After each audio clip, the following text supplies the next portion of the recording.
Pendientes de la guerra comercial iniciada por parte de Donald Trump, nosotros nos adentramos en la geopolítica y lo hacemos de la mano de Manuel Espinoza, analista internacional. ¿Qué tal? Muy buenas. Manuel, buenas tardes.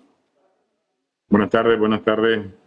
Encantados de tenerte por aquí, como decía, en una jornada marcada por los mensajes por parte de Europa, sobre todo con el canciller alemán, Friedrich Merz, informaciones acerca de Donald Trump. Si te parece, empezamos con esto. Empezamos con el presidente de Estados Unidos, que habla de sanciones a Moscú, considera sanciones que podrían anunciarse incluso esta semana, según Wall Street Journal, y ya no solo eso, habla de levantar todas las restricciones de armas a Ucrania. ¿Qué está pasando con Donald Trump después de que llamase loco hace apenas unas horas a Vladimir Putin?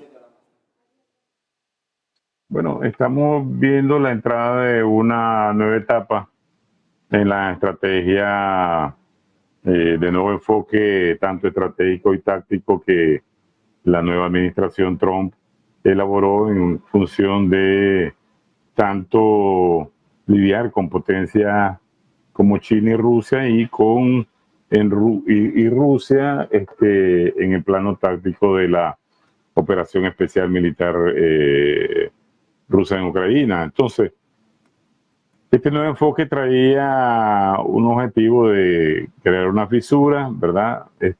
China-Rusia, proponer algo que estamos seguros que Rusia nunca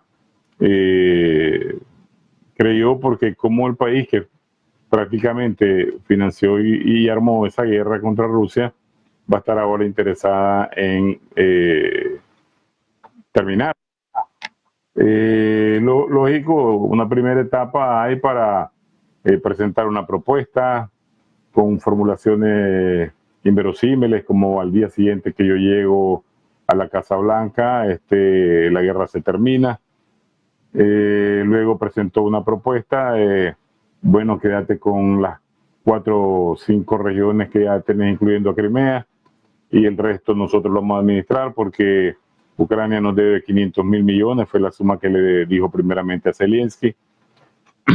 Entonces, mientras transversalmente se ve un alza, un incremento en la defensa militar, del presupuesto militar de la OTAN, lógicamente Rusia está en otro tipo de condiciones que no necesariamente tienen que aceptar la lógica de las propuestas norteamericanas. La campaña de invierno en términos militares fue muy exitosa para Rusia, y ya ni se diga la campaña de verano que ha arrancado, como lo hemos visto con una serie pues de nuevas capacidades, como la que hemos visto el fin de semana con una enorme cantidad de drones y misiles cruceros. Entonces, en esta nueva etapa, ya de haber presentado una propuesta, de haber intentado negociar, y ahora de ver de que no hay una salida lógica para la propuesta norteamericana, pues tiene que venir una presión que vaya a tratar de mantener o en la negociación a Rusia o doblar el brazo y que acepte la propuesta inicial, cosa que resulta inverosímil, pues, según la proyección del avance militar ruso para este año y las ventajas ya adquiridas que tiene Rusia en este momento. Pues precisamente, Manuel, hablando de Rusia, más allá de los mensajes, más allá de los giros de Donald Trump, te quiero preguntar por lo que ha sido sin duda una de las noticias de las últimas horas, este anuncio por parte de Friedrich Merz, Europa dando luz verde a Ucrania para atacar en lo más profundo de Rusia, algo que ya pasó en los últimos coletazos de Joe Biden con los misiles Scalp, los misiles ATACMS, los misiles Strauss, pero que ahora también va a contar con Alemania. Decía Rusia, ayer decía Peskov que es un tema muy peligroso. Yo también Lavrov hablaba en este sentido. Se habla ya de que Europa está indirectamente metida en esta guerra. ¿Se puede decir también que está metida, involucrada directamente en la guerra de Ucrania, Manuel? Sí, claro. Esto ha sido un plan occidental para no solo desgastar a Rusia, sino ir completando aquellos planes estratégicos de terminar con Rusia como un Estado monolítico, sino que cercenarlo territorialmente, pues en tantas regiones. Eso es un plan ya muy conocido. Y lógicamente, pues Europa junto con los Estados Unidos han estado detrás de estas acciones, y la guerra prácticamente no ha sido solo Rusia versus Ucrania, sino que la OTAN versus Rusia. Entonces, el discurso del alemán Merz, ¿verdad? Friedrich Merz,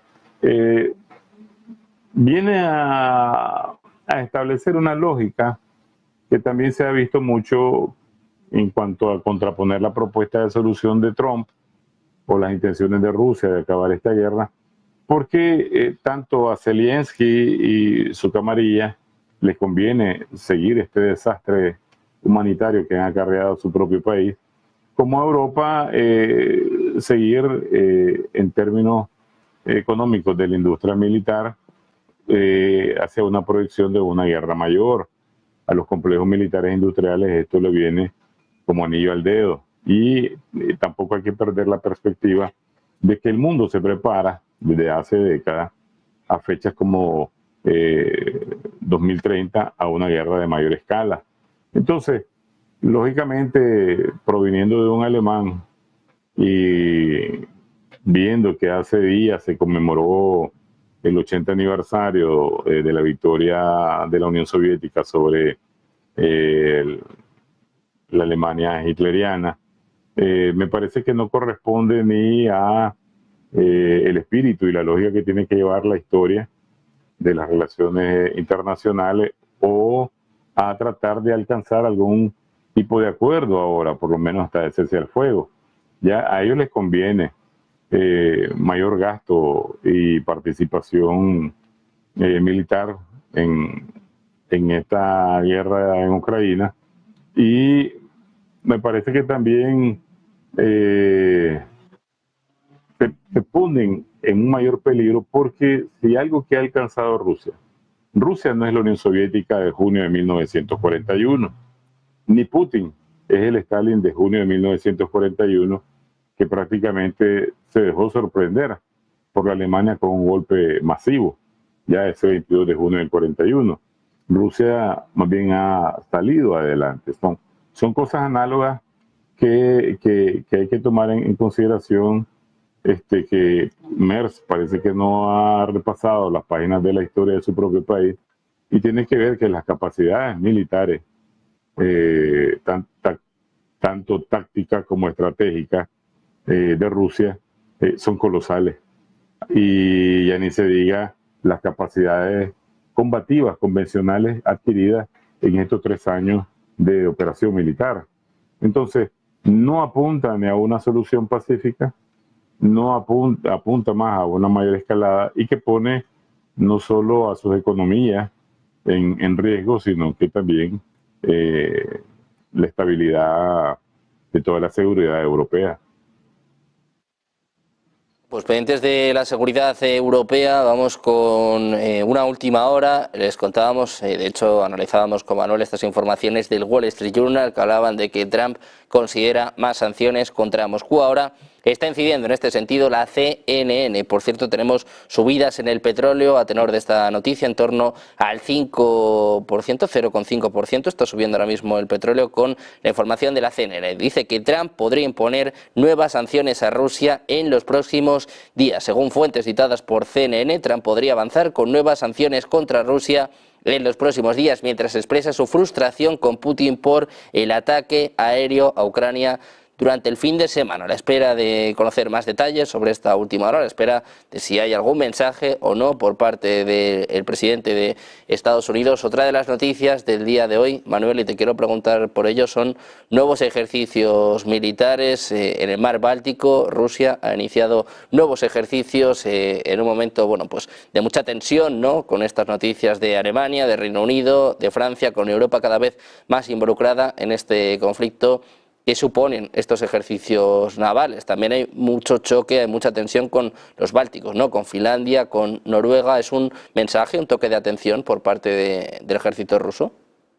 Sí, sí, sí, porque la proyección de la guerra al interior de Ucrania para la campaña de verano además que tiene la intención de seguir avanzando en profundidad a 5 regiones en la dirección centro, después de las 5 que ya conocemos, y toda la recuperación del mar de Azov, que ha tenido geopolíticamente a su favor esta operación, y la costa ribereña del Mar Negro de Ucrania.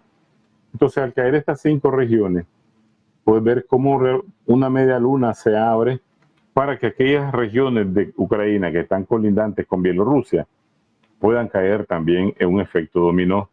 Y tal como lo había predicho un político ultranacionalista ruso de nombre Vladimir Zhirinovsky, a Ucrania, antes de que comenzara, años antes de comenzar el conflicto con Rusia militar, a Ucrania se convertiría en unas cuantas regiones pequeñas que al final son más húngaros y polacos que rusos y ucranianos.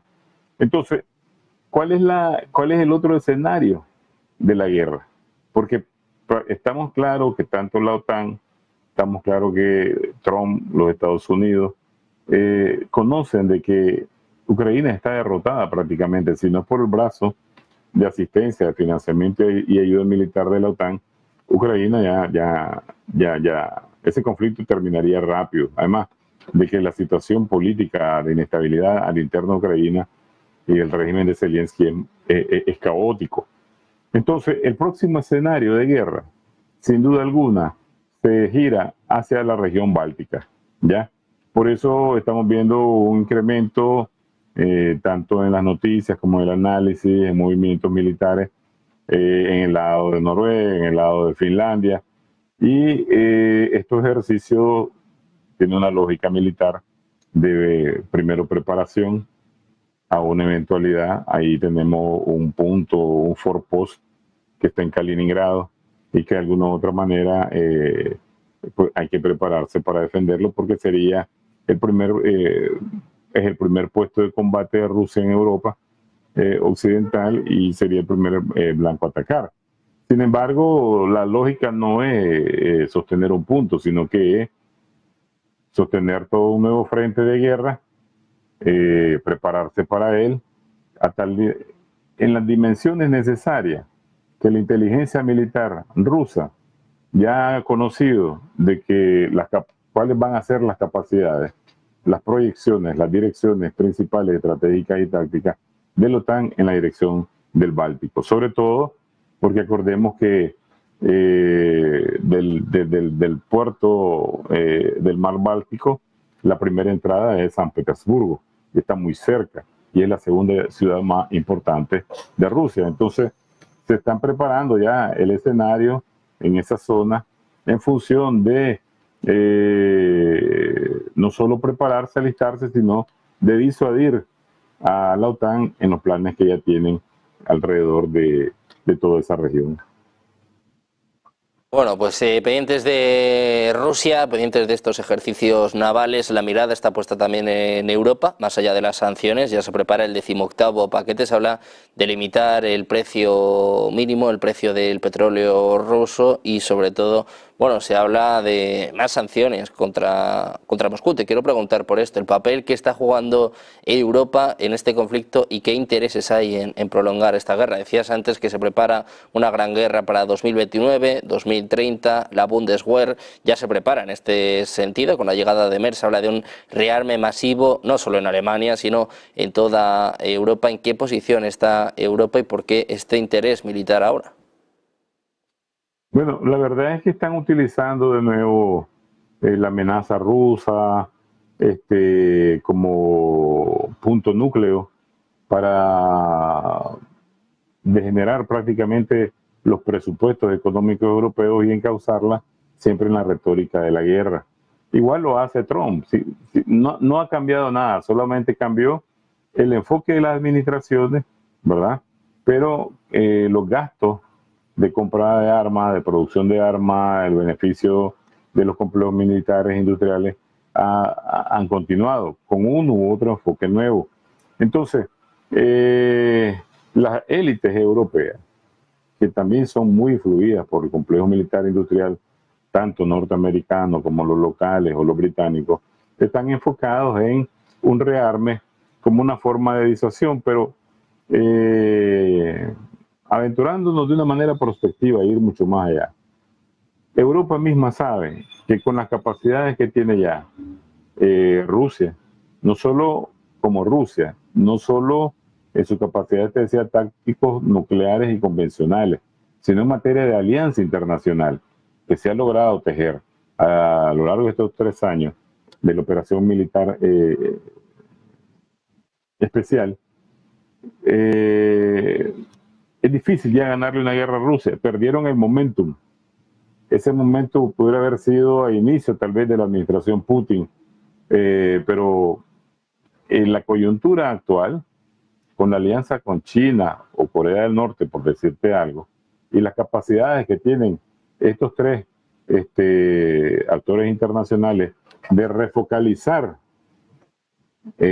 conflictos hacia otras regiones de geopolítica importantes, deja a Europa con unas meramente con las intenciones. Lógicamente, la ganancia es tácita para los complejos militares industriales, pero más allá de eso no van a poder hacer nada. Alguien decía que quien tiene a China de aliado tiene el 50% de la guerra ya ganada, y Rusia no cayó en la trampa de la propuesta de Trump porque iba tejida ahí algo enmarañado para atraer a Rusia y distanciarla de China, y ese precio pues no lo iban a pagar las relaciones estratégicas que tiene Rusia con China. Entonces el interés prácticamente no es un interés político, esa es la cobertura, es un interés económico de los centros de poder, tanto industrial militares como corporativos, porque Europa ahorita está proponiendo bajar el precio del petróleo ruso, ¿verdad? Como 45 dólares por barril, sino que es la misma proyección de hace prácticamente 3 décadas, de gastar a Rusia, subordinarla económicamente y que sea prácticamente pues la esponja que con los recursos estratégicos que tiene alimentar y seguir alimentando la industrialización de Europa. En términos tácticos es la misma visión de Trump hacia Ucrania.